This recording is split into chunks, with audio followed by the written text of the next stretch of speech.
that saved a wretch like me.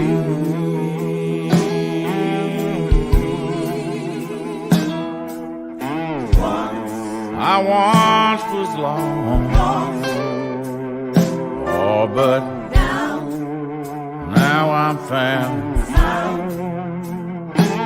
I was blind, but now I see.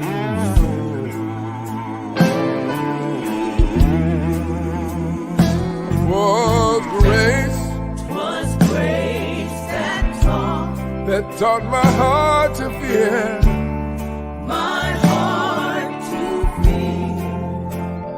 And grace, my fears relieve. How precious did that grace appear. That grace appear in the hour I first believed.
And toils and snares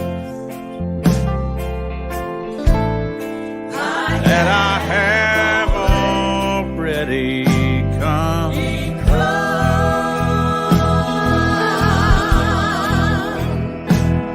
It was grace has brought me safe this far. And grace will lead me home.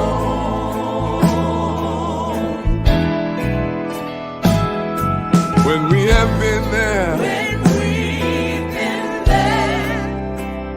10,000 years, 10,000 years, bright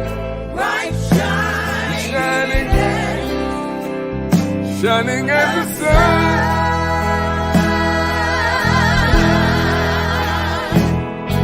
We have no less days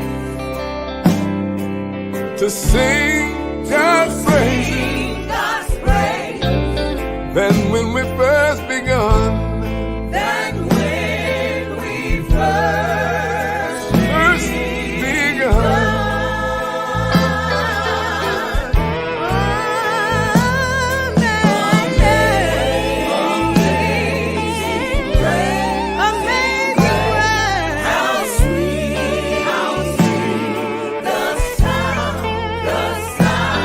The sound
Greetings and welcome to the March on Washington Film Festival. I'm Wnba, Artistic Director. As always, we begin by acknowledging the source of all life and the 7 directions, north, south, east, west, above, below, and within, and to the cycle of life of African ancestored people, those who've gone on before, those living, and those yet to be born. Because they were, we are. Because we are, they will be. Our theme, Who Tells the Story, is inspired by the African proverb, until the lion learns to write, tales of the hunt will always glorify the hunter. We are lifting up the authentic and denied voices of history, unpacking the distortions that have been told, and opening space for each of us to be self-determined in telling our own story. The physical strength and athleticism of African people has never been in doubt. Walking or running long distances, strength in hunting and working, rhythm and coordination in dancing and drumming, powerful, soulful voices for singing, strength and agility in games have infused our communal living in Africa and now dominate much of professional sports and entertainment here in America. But the relationship between sports and justice, power, inclusion, and equality has been at play for centuries.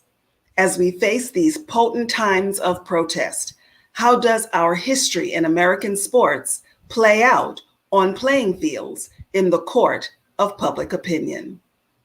Leading this very timely discussion is Bill Rhoden, veteran sports journalist who has lent his prodigious pen to the Afro, Baltimore Sun, Ebony, and the New York Times.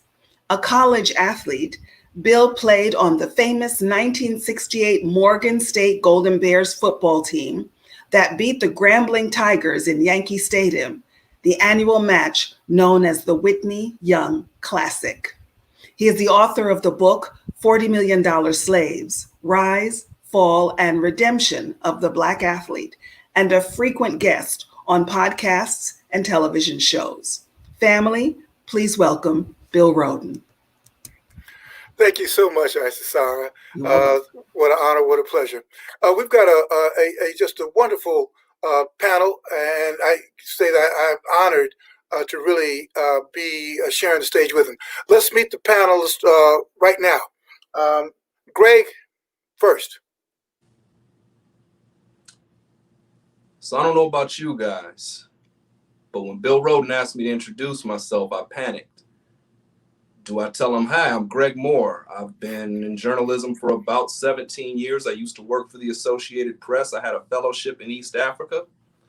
Do I tell him I've been at the Arizona Republic for 3 years? And in that time, I've won 2 APSC top 10s and an Emmy. Do I tell him that Mitch Albom, Mike Wilbon, and Larry Fitzgerald have all busted my chops on the air over something that I said? Or do I just say that James Baldwin said that you think your pain and anguish are unprecedented in the history of the world, but then you read.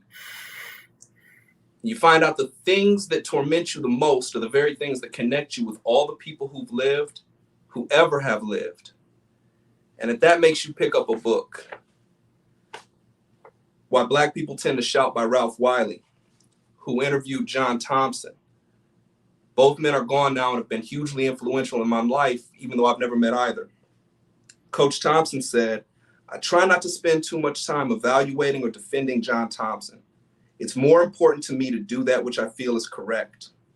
The most important thing for me is to be as honest as I can and reveal the truth as I perceive it. And if it's good enough for Coach Thompson, it's good enough for me. Then I figured I'd just tell him I'm barefoot and let's keep this thing pushing. Thanks, Greg. Lanae. Hi there. Hi there. So I am Lanae O'Neill. Since Greg took care of the poetry, I'm free to be prosaic. I'm a senior writer. I write profiles, features, narratives, essays for The Undefeated. Before that, I spent 24 years at the Washington Post. My final job as a columnist, writing primarily about race and culture throughout my career. Notice there was a lack of sports with that. The way that I like to spin it is that gave me fresh eyes for my current job. It allowed me to see things I just hadn't seen before, and hopefully that shows up in my writing. Right. Thanks, Lene. And a tremendous author of 3 books. You can tell us which they are. 1. All right. Thanks, Lene. Jamal. Thank you, Bill. My name is Jamal Murphy. I'm a sports writer, attorney, and executive producer and co-host of the Bill Rhoden on Sports podcast, where we speak about these issues often. So check that out. I often write about racism and social issues in the context of sports. I have contributed to ESPN's The Undefeated as a writer, CBS Sports, and USA Today. My father was a civil rights attorney, so these issues and discussions of these issues have been ingrained in me since birth. I often look at Bill and others who write extensively about racism in sports and outside of sports the same way I viewed my father, as civil rights crusaders and social engineers for good. So thanks for having me, Bill. Thanks, Jamal. Monique. Hi, my name is Monique Jones. I am the deputy editor for The Undefeated. I run our day-to-day for our website. I've been in the business as a combination of reporter and editor for at least more than 10 to 15 years. And it's always been in sports, a career that has often included me being the only Black woman, often the only woman at times. And so kind of always trying to look around the room and find anyone who looks like me, throughout my career has always been a challenge. And having come across people like Bill has been really inspirational and critical in my career for sticking in this business. I've worked at the Dallas Morning News, USA Today, Boston Globe, where I covered the New England Patriots for 3 years, and then transitioned to editing, where I was at the Baltimore Sun, and then eventually at ESPN, and now at The Undefeated. So it's been a career that's all been in sports, and been a pretty great career for me so far. Thanks, Monique. Solomon. Hello, everyone. I'm Solomon Wilcox. I'm the proud son of a Baptist preacher and a mother who worked in manufacturing in Compton, California.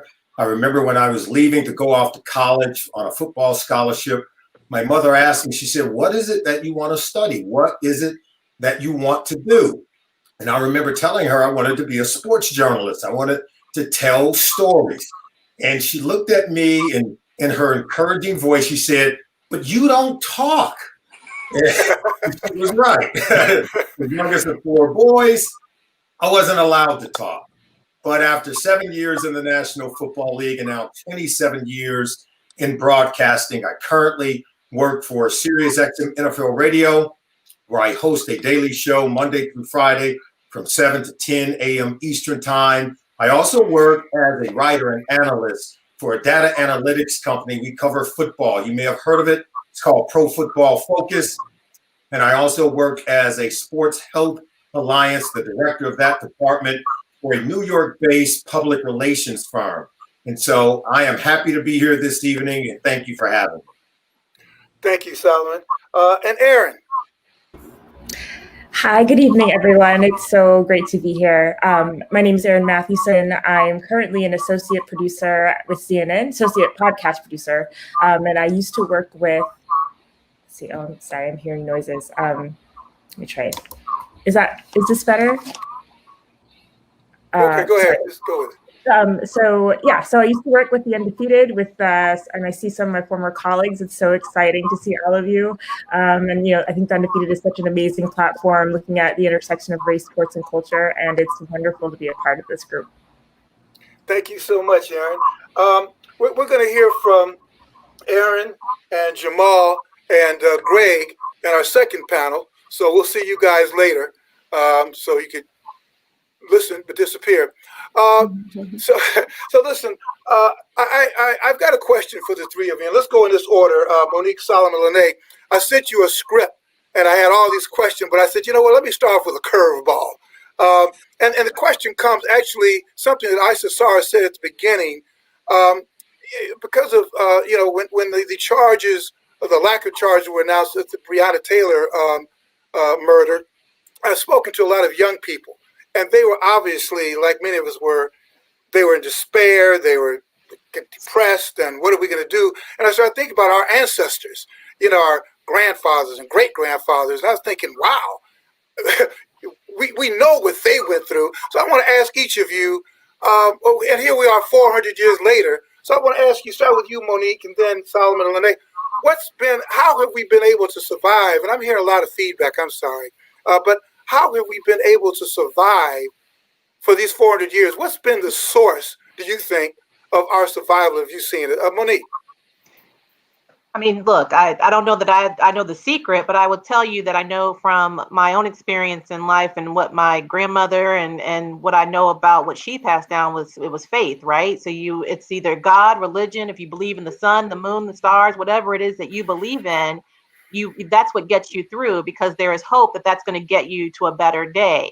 And without that, without hope, without faith that you're going through this for a reason, you would be crushed by the moment.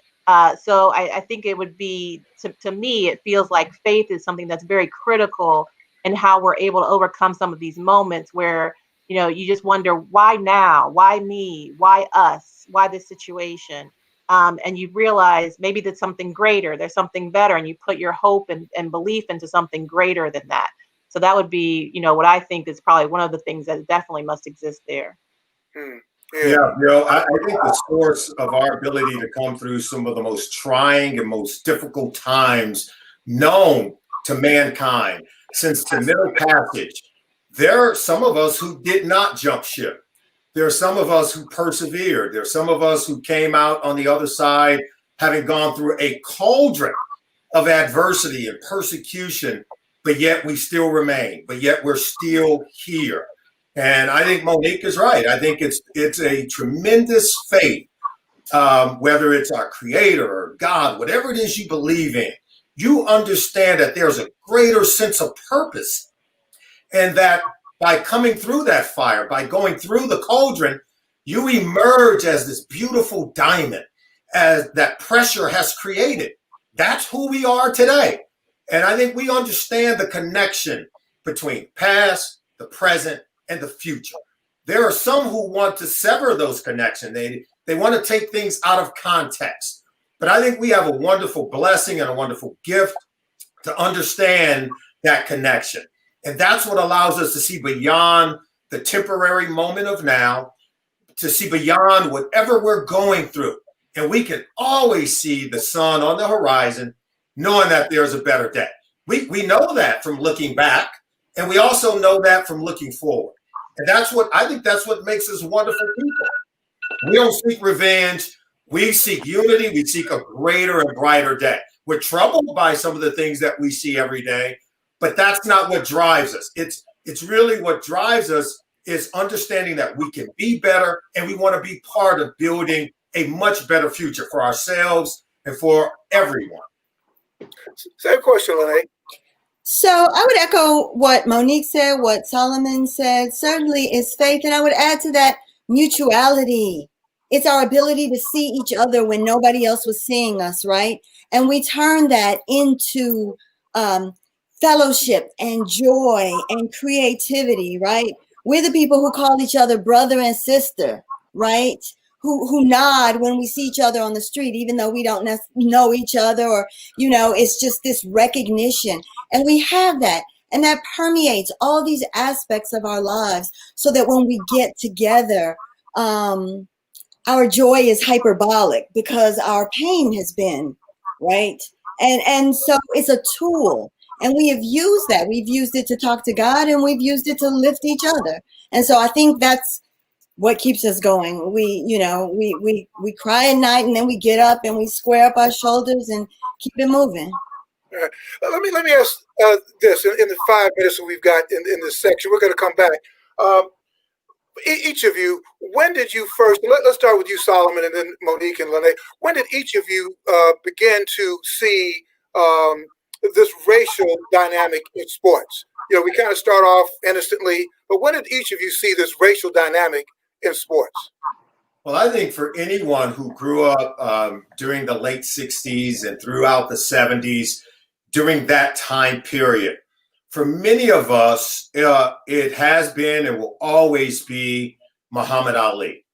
Here is a man who thoroughly believed in his conviction, and he had a sense of truth about himself that allowed himself to go through that cauldron that we talked about, where his career had been stripped from him, his ability to make a living had been taken from him. He was seen as an outcast for standing on his beliefs. Now, he was just an athlete from Louisville, Kentucky.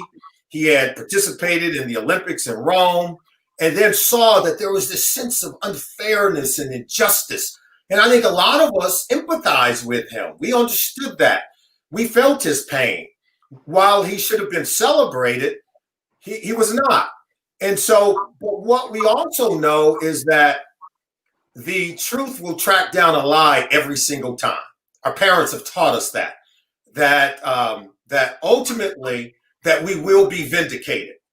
But I can tell you right now, as we all watched him persevere and go through those tough and difficult times, we didn't know if he would be restored rightfully to his titles. We didn't know what would happen. But somehow he had a greater sense, greater faith, and he was unafraid. And I think prior to him, within our community, there was this sense of fear that, hey, don't speak out too much. Be careful. You can lose that job. You can lose that pathway to inclusion and opportunity. But I think he showed us that we don't have to be afraid, that you can speak out, and particularly for athletes, because, athletes, we, like everyone else, but maybe everyone else doesn't know it, we know that our time is temporary.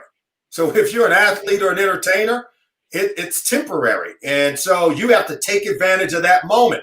Well, how about this? It's temporary, but he had it taken away from him, but yet he still persevered through that. And so I think that was an amazing thing. It left a great example for many of us to follow. And I think it's a foundation for what you see happening today, where athletes have found their voice. They're willing to step out and use their platforms, not necessarily for themselves. They're making millions. They've achieved economic stability, but yet they have not left the communities behind. And so they have a voice for the voiceless. And I think it all started with Muhammad Ali. Great answer. Monique. Yeah, obviously, that's exactly where it started. But I know from my experience in terms of where I actually witnessed it, and the numbers, it was Kaepernick, right? Like for my generation of what it was, the first opportunity was seeing this man kneel during the national anthem, and it become the storyline. And as a professional at the time, it was a storyline that people didn't know what to deal with.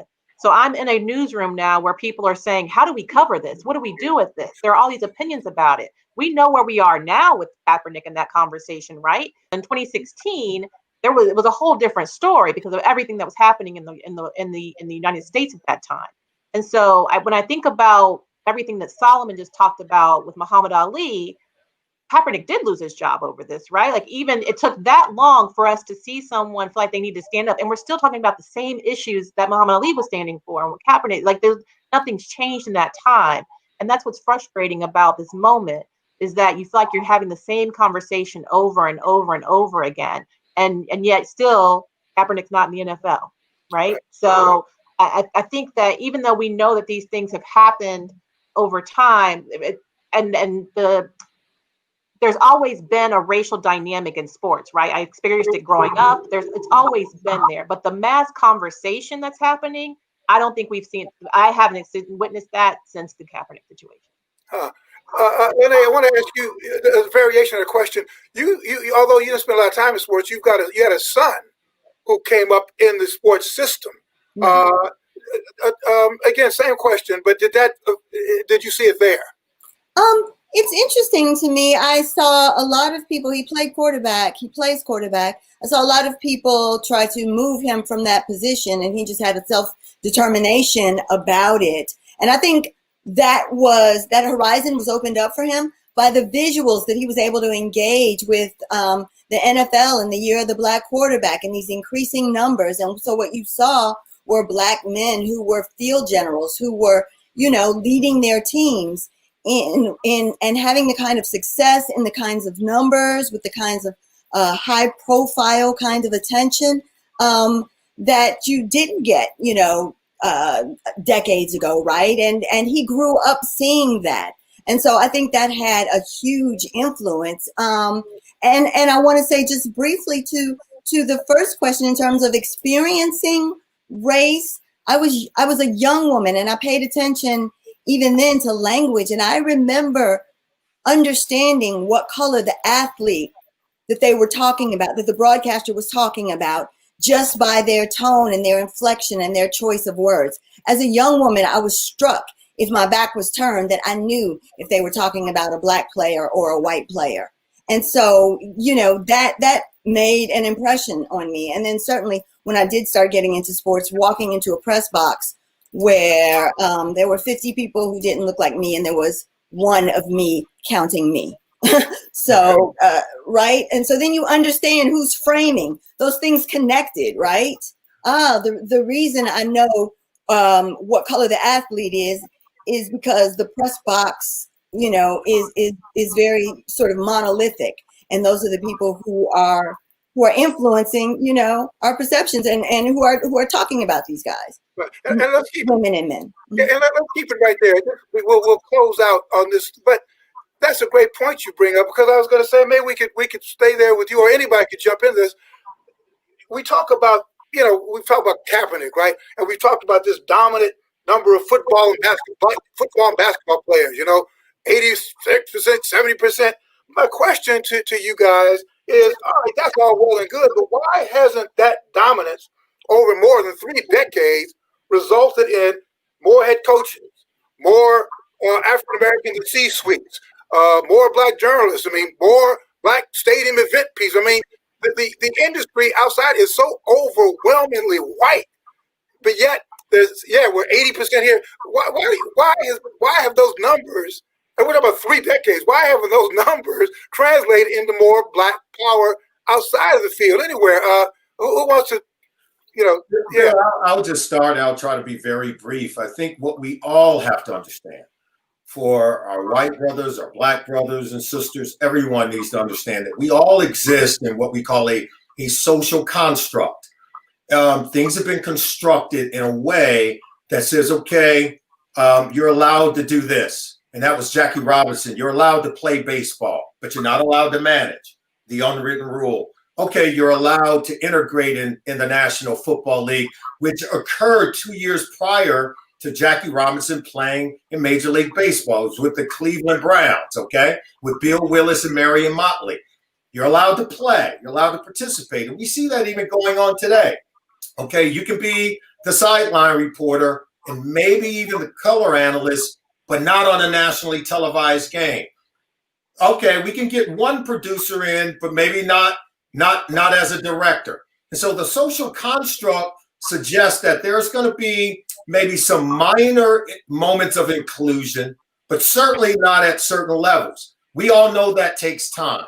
But at the end of the day, we think that now is the time. We know that the things that have been prescribed, the education, the experience, and all of those things that we were told that if you have these set of skills, that you too will be provided the opportunity. And we now know that there are these double standards, that the social construct only allows for a few, but certainly not for the many. And those few are not necessarily decided by talent and on merit alone. And I think we find a great sense of frustration within our community. Yeah, Monique and Lene, take us home. Just the players are transitory, right? And so what you see in the GMs and the reporters and these other classes of people that are permanent, that are institutional, that have a pipeline, right? And that's white by design. It's white and it perpetuates itself because if it's not intentional reaching out, these people are here to stay. It's the players that come and go. And so that's the culture then. That's the next level up, right? Yeah, to Lane's point, to Lonnie's point, if you just look at the NFL, look at the surnames of some of the folks in these positions. Look at the videographer on a team and see if that last name matches up with someone who might have been a head coach maybe 10 years ago. And watch how that person becomes an offensive coordinator in 10 years, right? Like you can trace the different ways, to Lonnie's point, that we see the connections happening where, so-and-so's brother over here hires this person over here and gives them an opportunity. And if we're not in that construct, to Solomon's point earlier, then you're not going to get that opportunity. You're going to get the job that once it's gone, it's gone. You don't have the power to bring someone else behind you to get another opportunity.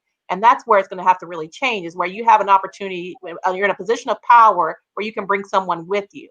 And at this point, we're not at that point yet. But it's changing though, right?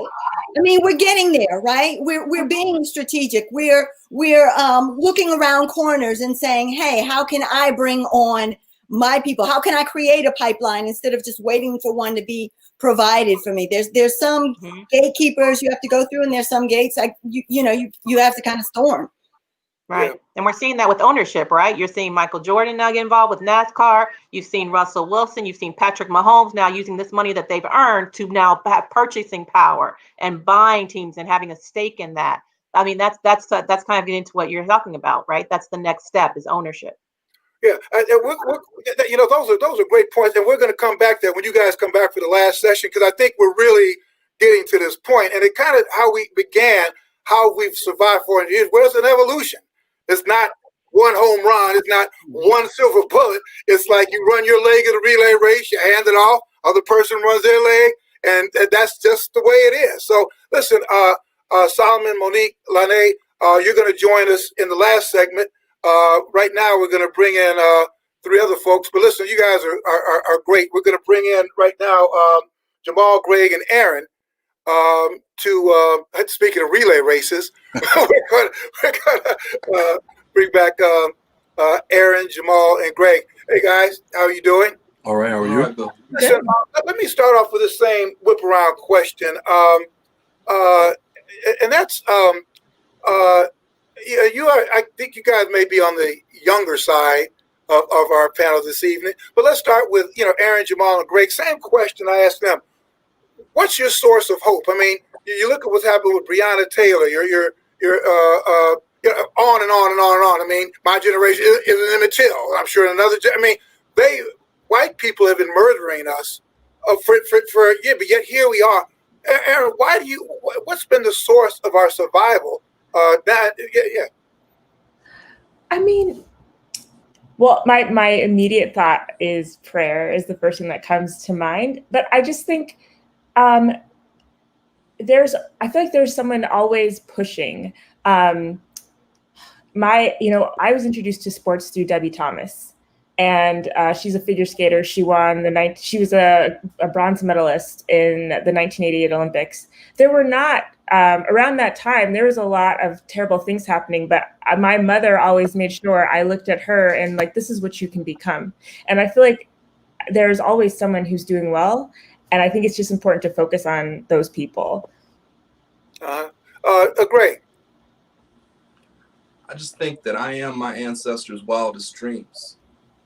I don't know about you, Bill, but I never thought I would get this shot. And the simple reality that I'm here, I'm getting this shot and I'm making the most of it is proof that perseverance pays off. I think about people who had talent that they weren't able to show, and every generation does a little bit better, does a little bit better, does a little bit better. And to me, if you've got evidence, that goes a long way toward producing faith. Mm-hmm. Jamal. Yeah, I just feel like we are an extremely strong group of people. We've been through so much. We don't know any other way but to keep pushing. If you look through history, I mean, there were so many times that you could say, we had been through trials and tribulations where we should have quit. There's no way out of them, and we have continued to push forward. So, for me and our generation, I don't think we have a choice, and I don't think we know any other way but to keep pushing forward and run that relay race that you always talk about. Mm-hmm. Greg, you wrote this is the 100th anniversary of the Negro Leagues. what would have been the Negro Leagues had it not collapsed because of Jackie Robinson. But I mean, not blaming him, but you We're know, blaming him. yeah, that's throwing Jack. He was a great man, all that, but he made a great institution greater and a wrecked the black institution. But let me ask you, you wrote a very strong column. You basically called out the Attorney General of Kentucky, right, who delivered the news about Breonna Taylor, a black man.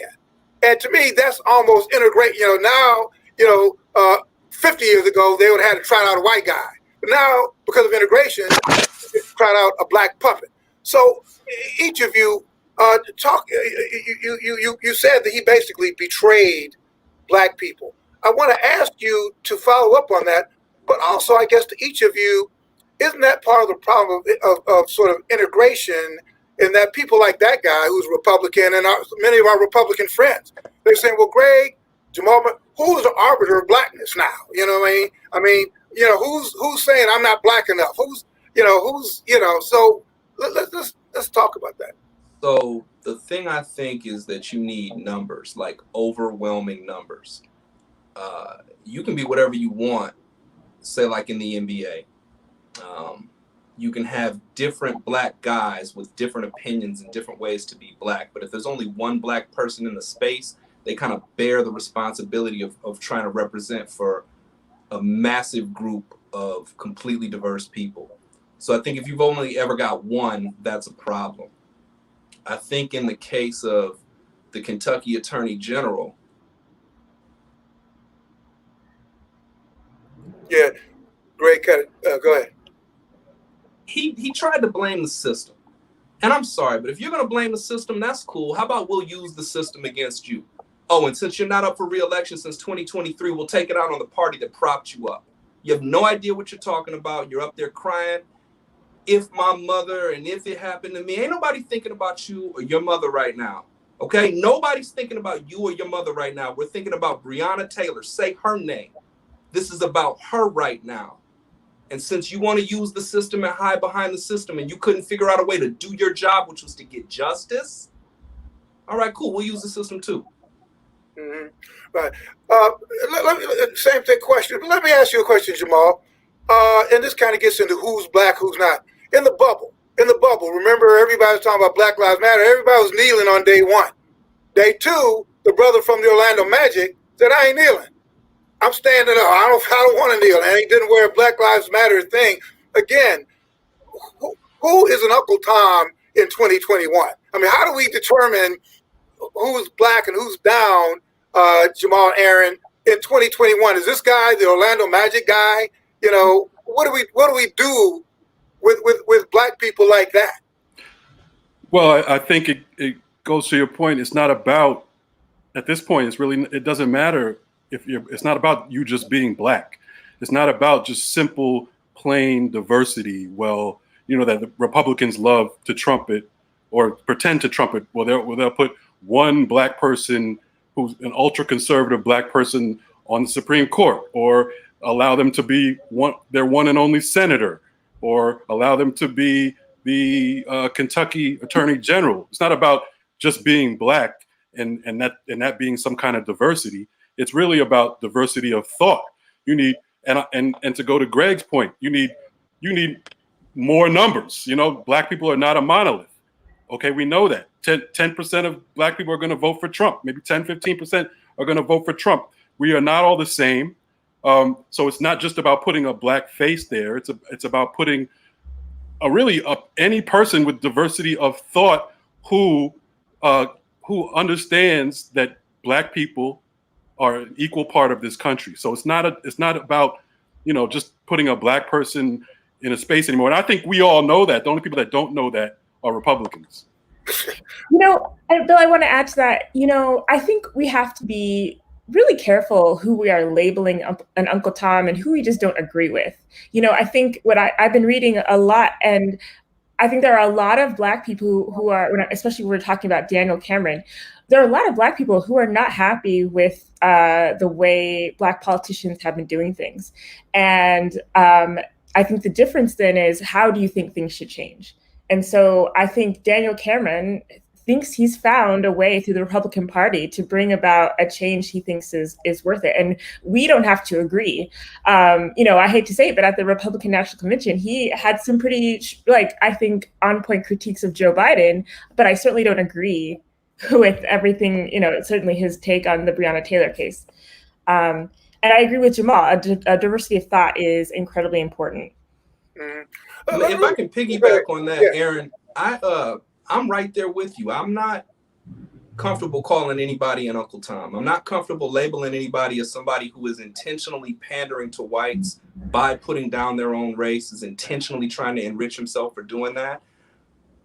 But I do think that when people make decisions that clearly go against the overwhelming majority of their experience, the experience of people who happen to share their skin color, they should be ready and willing to answer some very important questions from representatives of the larger group.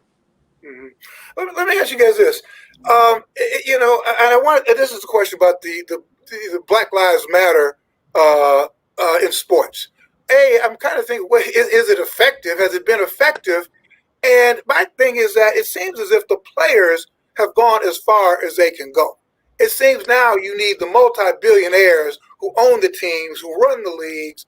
They've got to do more than just throw money at these problems. What do you guys think about that? What do you think about the players and what they've done, how they react to Black Lives Matter, playing in the bubble, playing the NFL season, playing, college football. But have they gone as far as they could do? Do they need more muscle now? Jamal, then Greg, then Aaron. Yeah, they need more muscle. And I think, particularly, I'll start with the WNBA, who I feel like has done really the most. And they're really the leaders in terms of protest, and the movement that we're currently in. And the NBA, I think, is piggybacked off of the WNBA. And I think what they've done is important. And do I think they've done enough? I think they've done a lot, but I think, they have to keep going. They're part of this struggle as well, just like, all of us everyday people. They have more notoriety, more leverage. So there is some sort of responsibility that comes with that. What we see now from LeBron James, More Than a Vote initiative, these are huge deals to me. We haven't seen this type of activism in the sports realm for at least, for about 50 years or so. So, and I think it is doing a lot. I think when you look at the number of people that they are registering to vote, I mean, that's one of the biggest issues we have as a country in terms of people not voting, our own people not voting to further our own interests. And it's the WNBA and the NBA that are spearheading that. So I think that's a huge deal. And I think that they need to continue to do that. I think this is just the beginning. So yes, I think it's a great thing that they're doing. And you could say they've done enough, but just like all of us, they have to keep going as well. Yeah. Same question, Greg. And I've got a question for you, Aaron. It's time for athletes to stand up. Stand up and take the fight back to your neighborhood and show the rest of us exactly how to be the change that you feel like you need. If you come from a neighborhood where the school system isn't what it needs to be, open civics classes, open reading programs, literacy programs. If you come from a family where your parents were always working and you didn't have a lot of interaction, open up some free daycare. Show us how to help you. Get up, take the fight back to your neighborhoods, whatever community you come from, and show us how to help and be the change. But I'll give you one more thing to think about. Anybody says these protests aren't working isn't paying attention. Michael Jordan owns a NASCAR team. The state of Mississippi no longer flies a rebel flag. What you're looking at is Black Lives Matter on a court. And there's going to be a group of kids that grow up knowing that Black Lives Matter because it said it on the court. They had a Black president in their lifetime. They had a Black superhero in the Black Panther in their lifetime. Don't tell me this stuff doesn't add up and matter in years to come. It's going to pay off. It's making progress. It gets back to the point as we close out this section that we made in the first segment that this is about evolution. It's not just one thing. It's right. But Aaron, let me ask you a question. This is sort of as a Black woman in the industry, we talk about the WNBA, which I think has been terribly marginalized. I mean, as Jamal said, they have been ferocious, and not just this year, for years, they have been ferocious. A, do you think is marginalized? But also, this is two different questions, by the way. Do you think, how do you stop the NBA being marginalized? But also, as a black woman in the industry, do you see cracks in this granite ceiling? And have black men been allies? And have white women been allies in terms of, to black women? So I've asked you a lot of questions. You can choose which one you want to answer. Can I just say the first thing? I think you asked about. I just want to say real quickly that Black Lives Matter. I think there's a difference between the organization Black Lives Matter and just believing that Black Lives Matter. So I think in the bubble, I don't know if they're actually working with the organization, but I do think there are a lot of players who truly want to see equality and justice for the Black community. And I think similar to what Greg said, you do that every day. Once you are off TV, what are you doing to help Black people? Okay, do I think there are cracks? Yeah, I think I just recently got my first full-time journalism job, and I was hired by a white woman. I think that's awesome. But I think Black men and women, Black people have been helping me get there like the whole time. And I think certainly Black men have helped me open doors. I mean, Bill Rhoden, I worked with you for several years, and I can definitely say I would not be where I am in my career without you. I think you've been a fantastic mentor. Same with Jamal. And I think that's what it takes. We all have to work together. But I think I have been teaching you, I'm always like, Bill, what about women? What about women? And so I think that's been really good. So I think we've been learning from each other. And then I forget all the other questions. Well, I just said, have Black men, and what about Black women? I'm always stunned, fascinated. This is the 100th anniversary in August was of women getting the vote. But Black women were still struggling, and even Black women were even marginalized in that movement. And so I think there's always been this racial divide in the feminist movement. And I'm wondering, as a younger Black woman, have you seen that divide heal, or do you still see white women still struggling with dealing with the gender part of you and dealing with the Black part of you? Wow. There's a divide. There is a divide, but I do think as much as I have seen the divide, I've also seen people, women, Black and non-Black women working to bridge it. I think I'm in a generation where people are willing to talk about white privilege, and where white women are willing to own up to the privileges they've had and how they've sometimes push women of color out the way, and are trying to be cognizant of the space they take up. And I think that's, I think there was a question about, is this moment different? I think that's what makes this different. I think people are being more aware and conscious, and they want to do better, at least some of the people I know. And that is very hopeful to me. Cool. All right, well, that's it. Okay, so Greg, Jamal, and Aaron, stay with us. We're going to bring back our first group. So we can kind of close out. We're going to bring back Solomon Lene and close this. I still hear that noise in the background. Maybe it's coming from the White House. I'm not sure. Hey, guys.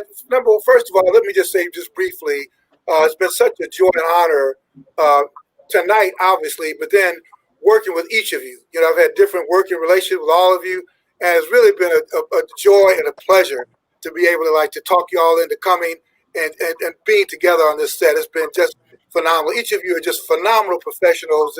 Just really a joy being able to have this kind of party. Let me ask you this, and again, I don't want to pick the order. You guys have to jump in, but somebody at the last panel mentioned the same thing, and I've heard this repeatedly.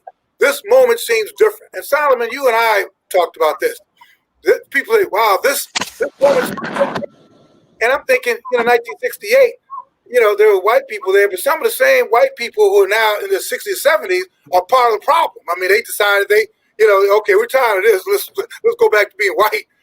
So I'm wondering, if each of you, is this moment truly different, or do we have to wait? Do we have to wait another 20 years? Let's start with you, Solomon, and then let's go. Let's jump in. But Yeah. No, I think it's a really good question in terms of will what we see today lead to positive outcomes that will be more permanent than maybe some of the things that we've seen in the past. I just think that history and life itself, there's a lot of movement. There's ebbs and flows, right? We see progress, and then we might see regression, and then we see progress extending even further than where we had before. So I don't believe that progress is stagnant. I think it's a constant movement. It's a constant tug of war.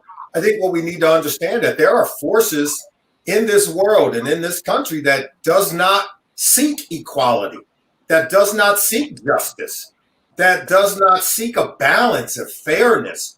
There are elements that says that, look, if there's equality, that means that where I have been in my life and with my ancestors, that for them, that represents a come down on the scales of justice and fairness in life. And we need to help them to understand that that's not what it means. That inclusion, by including everyone in the process, by everyone being allowed to bring the best of what they have to offer to this mosaic, that it makes this country a better place. And I think Abraham Lincoln tried to speak to that. Martin Luther King tried to speak to that. And we still have our leaders trying to speak to that. Hey, Solomon, thank you for that. Bill, thank you for inviting me. I've learned a lot from all of you guys on the panel so far, so thank you for allowing me to be a part of this. I think one way that we can measure the progress is just by looking at... Say again? Put your shoes on. No. I think one way we can measure the progress is just how quickly everything speeds up. So check it out. Before Jack Johnson was the heavyweight champion, they didn't let Black people compete for the heavyweight championship. Then it took a while before you had Joe Louis, and then you had the president squeeze his arm and say, we need muscles like this to turn back Nazi Germany. Then it took a minute before Joe Louis kind of gave way to Muhammad Ali and the movement of the 60s. But now, look, things are just speeding up, speeding up, speeding up. You get more, and it's less and less remarkable. You don't have to wait decades between one group speaking and the next group speaking. You can have Trayvon in 2012, then you can have Mike Brown come right behind that in 2014, and then now here we are in 2020, and the movement has been sustained for 8 years now. The Miami Heat started this thing, and it hasn't gone anywhere. So I think if you want to talk about measuring progress, you can just see the sustained effort and the fact that this movement won't be turned back. I think that speaks to progress right there. Monique and Lanae, again, same question. Is this a different moment? Is this a new moment? Is this a unique moment? Or is this just another moment and we're waiting for our white friends to decide whether they're going to stick with it or whether when they get to be 45 or 50, they're saying we're done. we need the house in the Hamptons. I want to be white. Lanae, It's the new moment in the context of this movement that has social media, right? Which means people don't have to go through a translator. They can have a message that is unfiltered. It means that you don't need a camera crew from a network to show up before you can document injustice. It means that there are citizen journalists who can turn their camera on when they see something. They can record, they can capture in real time what people are talking about, but it comes to life. It jumps off the page. You can put the lie to the police report, right? Just by using your phone. You can put the lie to the public statement about what happened just by panning the crowd. And I think that has the potential to carry this moment further. It certainly will reach more people and people worldwide and do it without a filter. Monique, and let me ask you a specific answer that question, Monique. But then I also want to ask you, what you've seen in sports of athletes, do you think that this is a unique moment for athletes? I think it's maybe some of that. Do you think that this has forever changed Black athletes? Well, I think, and to your first question, I think the movement is here, but now the next part is what's the action, what's going to change? So we shouldn't be able to say We have, Mike Brown. We shouldn't be able to have the names be as frequent as we are having, right? Like the protests are sustaining because the action is still there. The police brutality is still there. And so now I think now that the movement is here, what's the next phase of that movement that then starts the action that's going to help stop the moments that have led to some of these protests? That's the part that I think is that's when we will know that this is something that's been impactful, that we kind of have that next moment, that next step, whether you believe it's defunding police, whether you believe it's, getting rid of how police interact, whatever that moment is for you, I think that's the next step. For athletes, however, I do think that this is something that has been eye-opening. When you look at what happened with the Milwaukee Bucks and you look at the power that players now realize that they have. For college athletes, I mean, to me, to see what college athletes now have realized, where they are saying together, we don't want to play in COVID. Now, it's very interesting that now many of these conferences that had very strong moments to start and said they weren't playing are now going to end up playing. And so, college athletes are now starting to kind of test the waters a little bit to see how much power they have. And I think they're seeing what's happening in the professional level. When you band together, which everyone has been saying, but now they realize it. I think that's a moment that they are going to be able to build on, and that might change what's going forward. Let me ask you this, Jamal, and then Aaron. Jamal, you covered a lot of college sports, and as Monique said, I mean, the Big Ten commissioner was black. They made a principled stand, that we're not going to play, and the Pac-12, we're not going to play, But now all of a sudden, and you got, they Black Lives Matter, but you're sending these 5 power conferences that depend basically on black muscle. That said, y'all go back into this. We need the money. Go back and play. So what does that say about, when we talk about Black Lives Matter power, it seems like it's powerless. Right. I mean, it's a tough question. They're college athletes. They're not being paid. But it starts much earlier than college. I mean, when you're that level of athlete, you've been trained and conditioned by coaches for a long, long time, since you were probably 10, 11 years old. You're taught not even to think about all these other issues. So the one thing that I am encouraged by is the awareness factor. Like, we're talking about Black Lives Matter on the NBA court and what that means to the younger generation. I think, players in high school now, players who are in college now are starting to see, starting to become aware of their true environment, when they're not on the field or when they're not on the court, and they're starting to become emboldened. I mean, the Big Ten and Pac-12 players did get together and put together a list of demands initially in order to get them to play during these times. So I think that's a positive sign. But another thing, this COVID era has shown you, and it should show the athletes also, that what a business this really is. It's all about money, and it's obvious now, and that's probably a good thing that has come from this situation. Now it's totally transparent that you are there to make the university money. They don't care if students, we don't have to have students on campus, but we got to have you on campus to make the university money. And I think there's no way around not seeing that. The players see that. They now know their value, and they will soon know their leverage. Aaron, hold that thought for a minute, because Solomon, I want to ask you something, because you the one person on this panel who has played at a higher level in college and in pro. What do you think about this? I mean, we're talking about power and all that kind of stuff, but is it, is it really sticking? Are we really talking about true power? Is this just a, what do you see? Well, no, I think there is some power. I think, to Jamal's point, I think players have recognized that they do hold a great amount of leverage. I think trying to rationalize and still how to keep the system intact, to which many players benefit greatly. Many athletes, not just in football, but multiple sports across the spectrum. Title IX has seen women empowered in sports at a whole nother level, where they also have a voice on campus, and they also hold sway, and they're generating tremendous amount of revenue for many of these universities and institutions as well. And so now, how do they all continue to push forward to gain some equilibrium, exercise their platforms and power that they now know they have, but yet how do you keep it all intact so that they can still filtrate through those systems and reap the reward of economic prosperity? Remember, LeBron James sought to go around that whole infrastructure.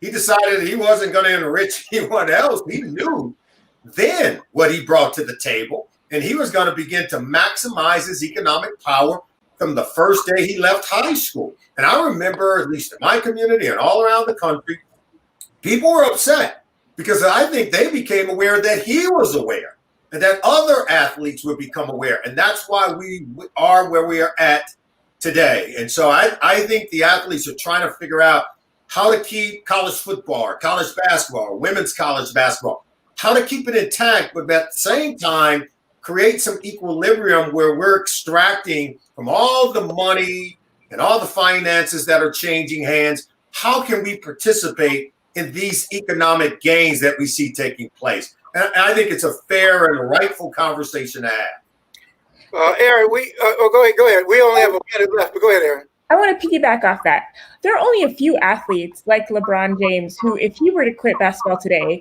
everybody would still know and care what LeBron James is doing. A lot of athletes don't have that platform without sports. Like the WNBA, they kept playing. I mean, they protested and they took a day of reflection, but they kept playing because they were getting the attention because they were playing. If they all quit and went home, I don't know that we care. And I think that's the same thing with college athletes. I just spoke to the number one, ESPN's number one ranked basketball player going into the season, Ryan Howard at Kentucky. She helped organize a social justice march and fair because of what was going on in Kentucky and George Floyd. And I don't know if she would have done that had it just been Ryan Howard on her own. So I think there's a way to leverage this moment, even if you're playing. Let me ask each of you, we're going to close out now, but I want to hear from each one of you. Let's just go Lene, Monique, Solomon, Greg, Jamal, and Aaron. What, moving forward, we talk about this relay race and your passion. What race are you running? What's your passion? What baton are you handing? I'll just briefly from each of you. As we talk about running this race, Lene, what race are you running?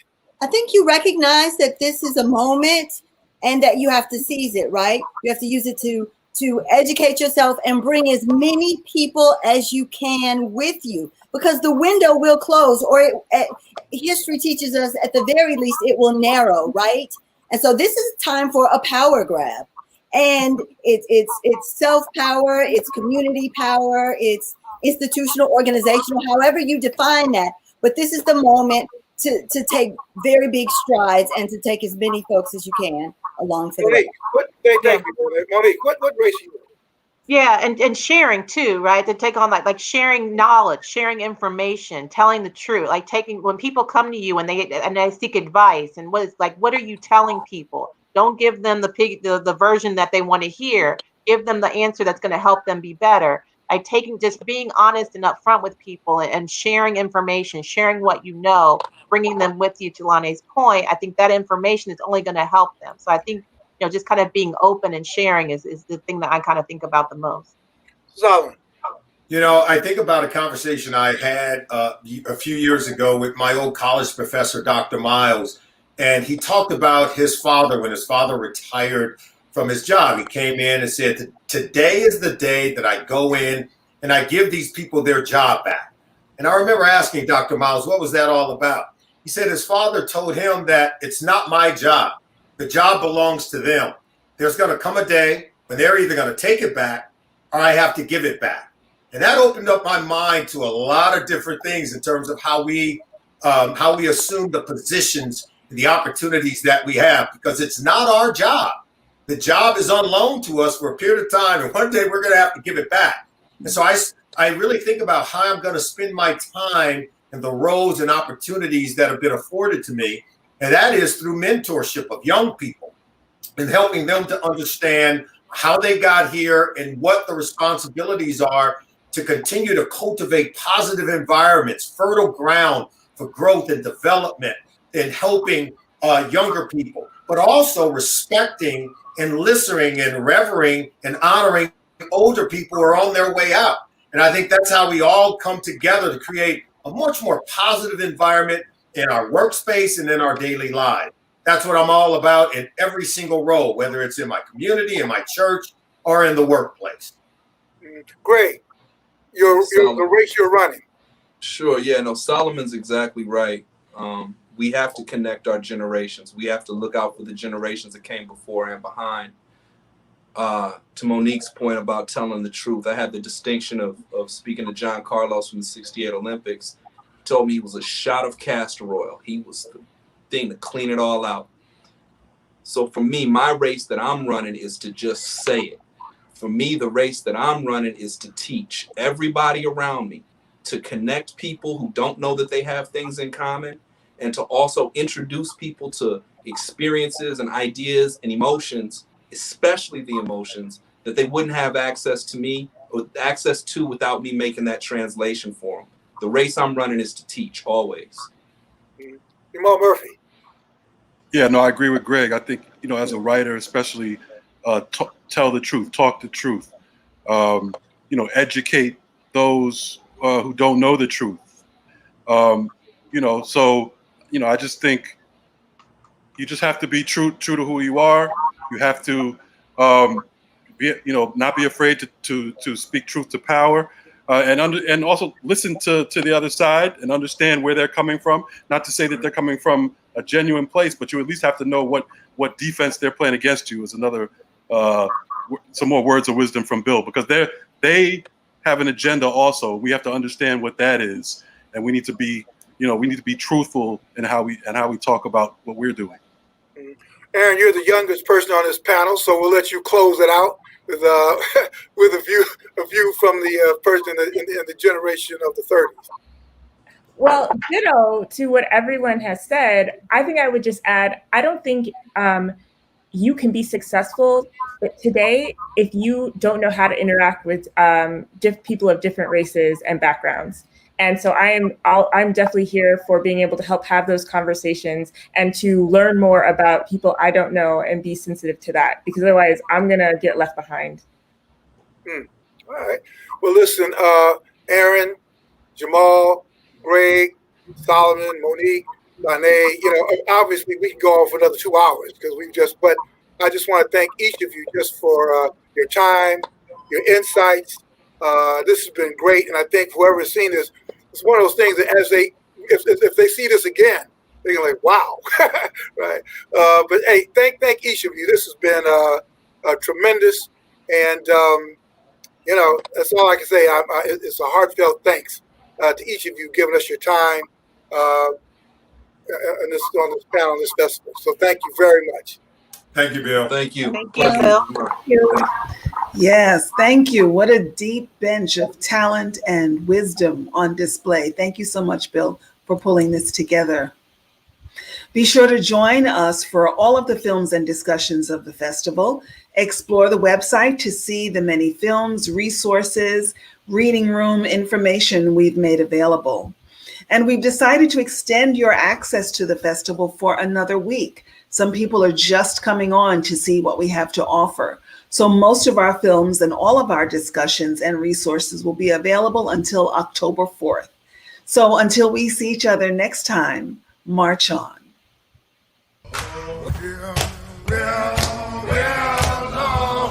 Somebody's calling my name. Lord, somebody's calling my name. There was a man living in Jacksonville, a perfume air. Heard